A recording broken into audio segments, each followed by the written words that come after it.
watchers, welcome to Perth Watch, your horology channel, broadcasting from right here in Perth, Western Australia. Today I have the pleasure to share with you the second piece from OLTO-8 watches. Now, I reviewed the Infinity some time ago. It was an interesting design concept, a round watch with modified hand movement.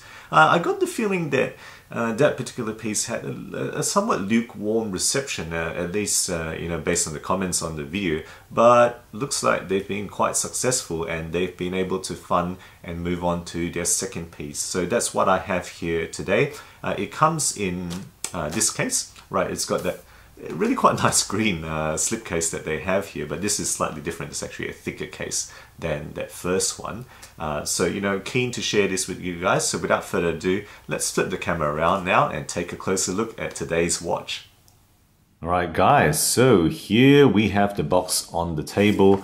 A lovely shade of green here, I must say. This is slightly different to the original box, a bit thicker. Spinability is excellent. That is I think 5 out of 5, one of the best I have ever seen actually. Very pleasing about the spinability here.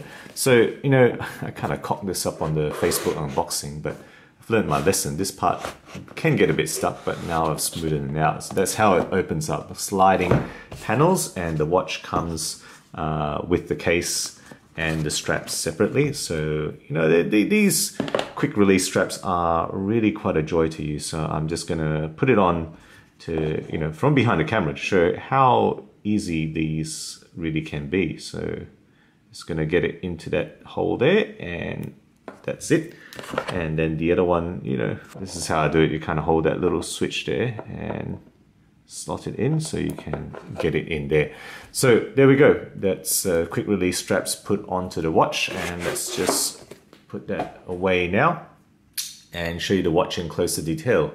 So guys, this is the OLTO-8 Infinity 2. So they haven't come up with a different name, but why fix something that's not broken?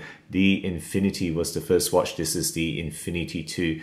Following very much in, very similar vein, very similar footsteps, I must say. Just gonna kind of show you how this functions a little bit because that hour hand is blocking that open heart position there. So I'm just going to move it. But you can see that the hour hand has been kind of redesigned or modified to move 12 hours across 180 degrees or 24 hours in a full circle. So there's definitely a gearing modification there, like the first watch, right? Whereas the minute hand is more just a standard 60 minutes around the face there.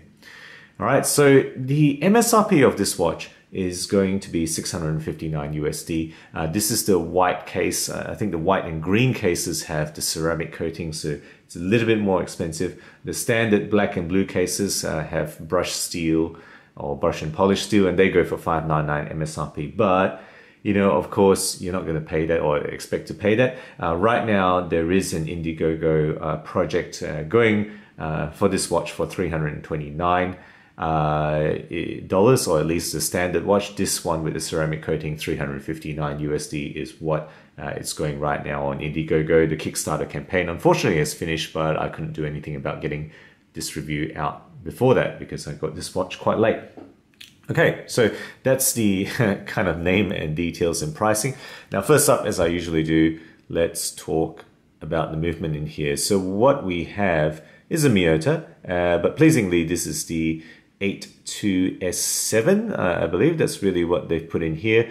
The stats down the left of screen, I've not actually had this exact movement before, but very similar Miyotas. The difference in this one is that it has, it has hacking, it has manual winding, it has an open heart position. Usually that's around 7 o'clock, but turning the watch around, you can see they've actually rotated this 45 degrees clockwise, so the crown comes out here. So the open heart now sits at 8:30 on this particular modification of the movement position, and then the small seconds, instead of being at 4:30, is now at the 6 o'clock position. That's really what the modification of the position provides on this watch. Rated accuracy, as you can see on the left of screen there. In actual use, this is running pleasingly well, actually. It's about plus 6 seconds per day in the 3 or 4 days that I've had this running, because I'm really trying to get this review out relatively soon. Okay guys, let's talk about the case here. So here we have a steel case, but it's completely coated, of course. It's in a square coating. It's a perfectly square case, which is 44.8 millimeters in terms of the diameter, and the height is exactly the same as well, because it is kind of perfectly square dimensions is what they've made this.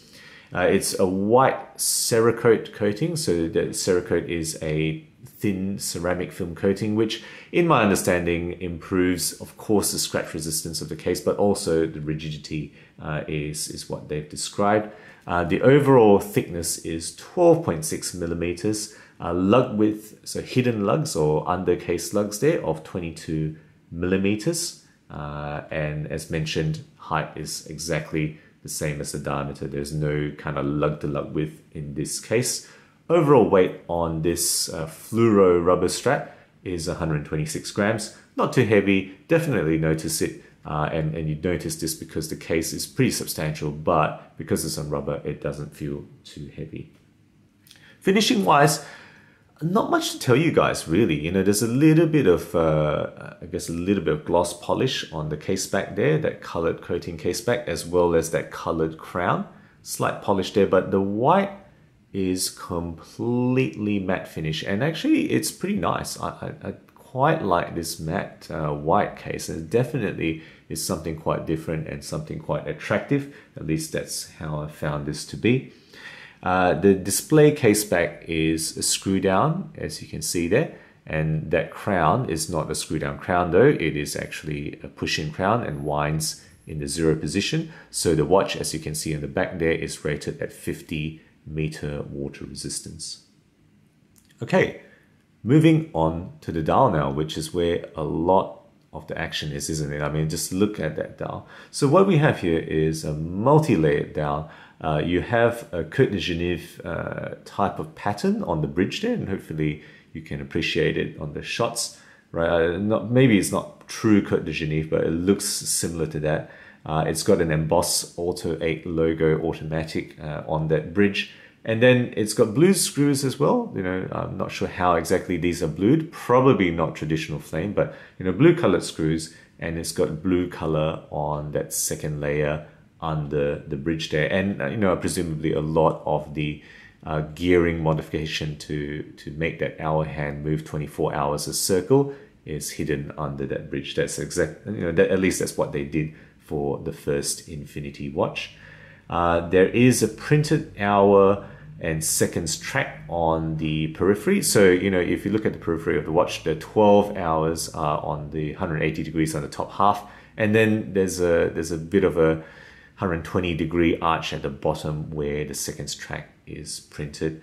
The chapter ring for the minute hand is on a separate layer, and that's around the periphery of the watch. And all this surrounds the skeleton display, of course, in the middle. Hands wise, you got polished chrome and white coated main hands. So both the hour hand and the minute hand have polished surfaces as well as white coated surfaces, and a surface where the Superluminova is painted on.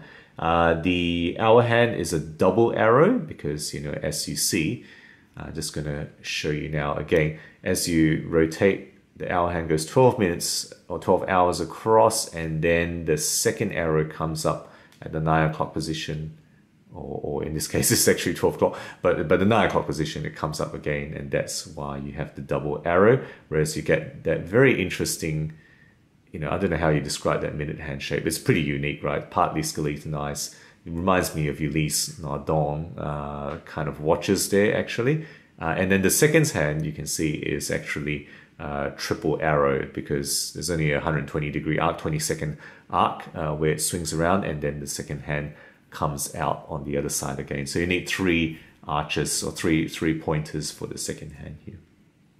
Loom wise, it's got a full loom face, so that white bit with the minute track or the hour track and seconds hand track is actually fully loomed, and then the main hands and the second hand as well have loom. So this loom signature is pretty cool. I do enjoy charging this up and looking at it in the night, and of course sharing a loom shot right here for you guys to see how unique, how interesting this is in the dark. Right, okay, so on top of all that, we have a flat sapphire crystal with fairly decent anti-reflective coating. So that you see that there, and then if you look at it straight on, pretty darn good anti-reflective coating, I must say. Okay, moving on to the straps then. So fairly simple. It does have quick release straps, bars, I should say, quick release spring bars, some texturing, nothing too complicated. They've kept it relatively simple, and it's got a brush steel buckle. Right, nothing too special, tapers to 20 millimeters, but I think it suits it pretty well. I do enjoy having this white case with white strap. I've not had a watch like that before, and I hadn't, really looked forward to wearing this around. And people do look at it and kind of stop and see, because it does stand out, a white watch on your wrist there. Okay, so that's the entire description, guys. Let's pop it on the wrist for a wrist shot for you guys now. And there we have it, the OLTO-8 Infinity 2 automatic on my 17 centimeter wrist. And yeah, it fits because, despite the fact that it's a big diameter watch or big width watch, the height is exactly the same as the width, and so you kind of get away with it. And no doubt it is large, but it doesn't look too ridiculous. At least it doesn't overhang my wrist there on the sides. Thickness, just under 13 millimeters, and there we have it, how it looks like, white on white there. Okay, so there we go, guys. That's the entire show and tell. What have I therefore now enjoyed about this watch? What have I liked about this? Look, I think it is actually another fascinating piece from this company, OLTO-8. It's an interesting design concept, right? They've kept it the same idea of the 180-degree arch. That's cool, but they've actually changed the design layout and concept to be, ostensibly a speedometer-inspired watch, more racing-inspired watch. They've done significant modification to the movement to achieve that hour hand, kind of sweep across the top there, and that's cool. It's got a cool case design, right? It's not quite as curvy as that first one in terms of the roundness, but this is actually pretty good. I quite enjoy, especially the coating, the shape, the white color. That's actually pretty cool. They've gone with the theme of racing, so it does have this sporty retro feel about it, I feel.